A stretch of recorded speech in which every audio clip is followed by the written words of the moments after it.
Yo, what's good YouTube? It's boardzy, and this is going to be a review of the Starlight 12 medium size. This is the Aries edition, of course. It was sent out by Finalmouse for review. Obviously, the biggest difference between the medium and the small is, of course, going to be the size, and I'll get into that later. But I've been using this mouse for a bit over 3 weeks now, and the reason I didn't push out a review is because, one, there's not many mice, so I don't want to get rid of all of my resources. But also, I just genuinely was enjoying just using these mice and comparing them, trying to see which one I enjoy more. And I know that it was pretty popular for people to just hop on the medium hype train, but I really do enjoy the size of the small mouse. Even for claw grip, I'm just able to use this ultralight 2 size. It's very surprising, but the medium size definitely accommodates larger hands for claw grip if you got cramps or you just find the ultralight 2 size a bit too small. I think that the medium is the safest shape that Finalmouse has put out because on this ultralight Phantom Air 58 shape, it's very large, and for kids who have small hands, I'm sure you see a lot of like pro Fortnite players who use this mouse just wind up fucking palm gripping it because it's the only grip that's going to work. And of course the ultralight 2 size, lots of people complain that it's too small. So this is a nice medium. I would say it's closer to being a small large than a large small. Wow, this is making no sense less than 2 minutes into the review.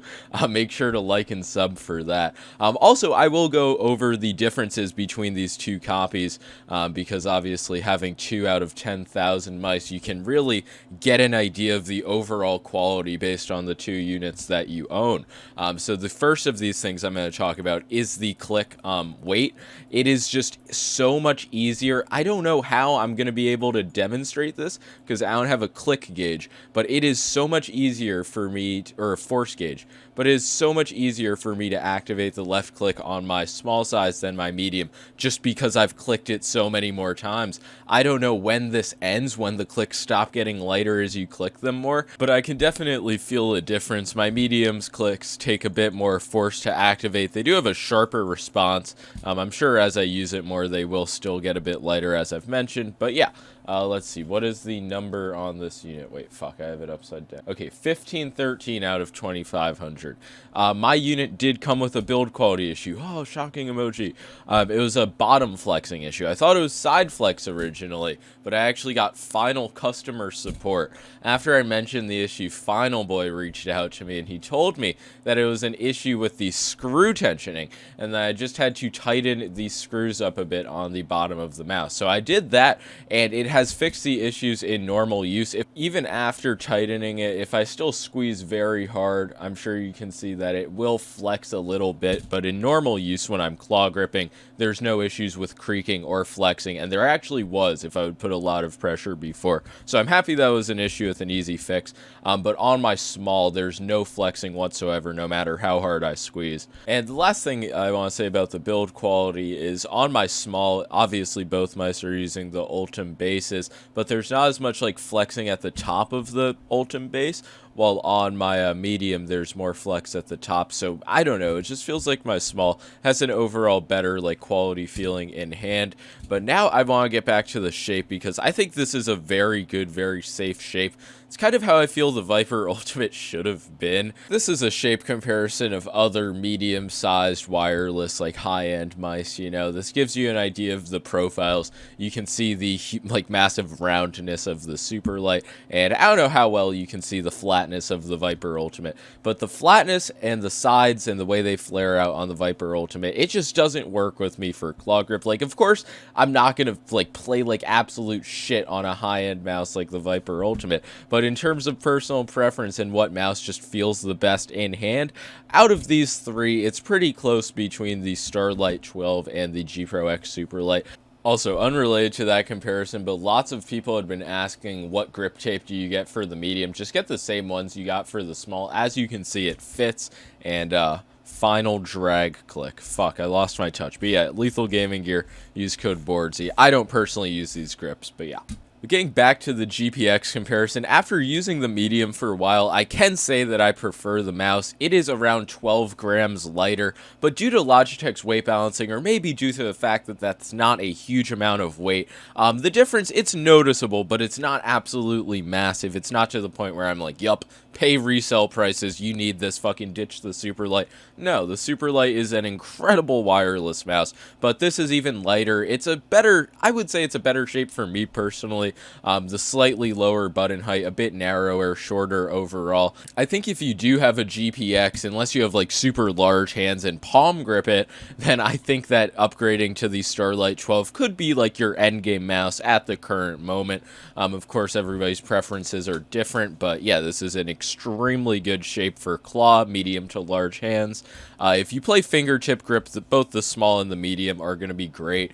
Personally, I think I do prefer the small, the ultralight 2 size, but that just could be because I've used it for so long. I'm certainly going to keep using both in the future. As I did mention, I think I do prefer the Starlight 12 over the Superlight, but it's not a matter of like, oh, you need to rush to get a Starlight. The new Phantom batch does seem to be even better than the legendary mice of the... What are these called? The legendaries?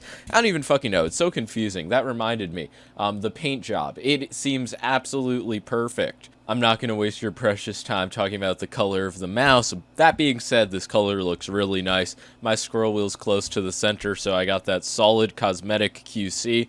The mouse feet, I am using Tiger Arc 2s. I don't know why. I've tried every type of aftermarket feet, all sorts of different thicknesses. You can see that these are quite thick, and I just still haven't had any LOD issues. And though the stock feet are perfectly fine, I used them on my small for around a month. For the price of $8 to $10, I would recommend upgrading to aftermarket feet. You really can do no harm unless you get some LOD issues, in which case you're lying. That's FUD. And that reminded me of the sensor, which, again, I just have had no issues with in my extended use on both of these mice. But I know that some people apparently have been having issues with wireless interference. That has not been an issue for me. I always have my phone on my desk, multiple wireless mice plugged in. And another thing people had mentioned was Dpi deviation on the 400 and 800 steps. I use 1600. I haven't been able to notice anything. But yeah, you can pause and read these screenshots if you want. Apparently, they're talking with PixArt to find out what the actual measurements are. I didn't want to waste time talking about the side buttons or the scroll wheel because they're the exact same on both mice. I actually do really like the updated scroll wheel encoder and the side buttons. Finalmouse side buttons, very good. And yeah, I don't really know what else there is to say about this mouse. The medium is clearly a great mouse. Basically, everybody knew it was going to be. It was just the small but a bit larger, or the large but a bit smaller, who gets the reference from earlier in the video. Also, the last thing to talk about, I guess, would be battery, because I learned that I had an older batch of the smalls that actually used an older battery that did not last as long.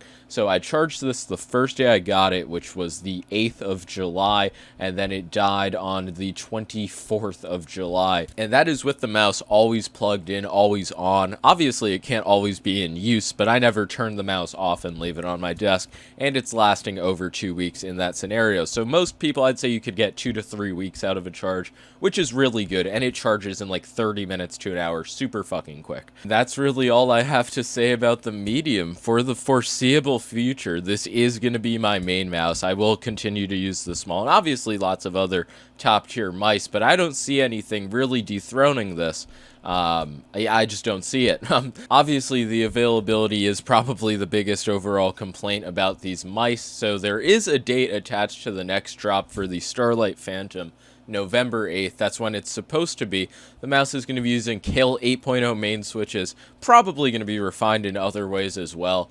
So there's a drop in a bit over 3 months, something to look forward to. I think it's worth it to try, but it's definitely not necessary if you just want a mouse that like performs well. It's not like the only mouse that's going to do it for you. At least that's what I think. It's really great overall. Thanks again to them for sending it out. And yeah, don't forget to hit that like and subscribe button if you enjoyed, and make sure to show them the magnesium.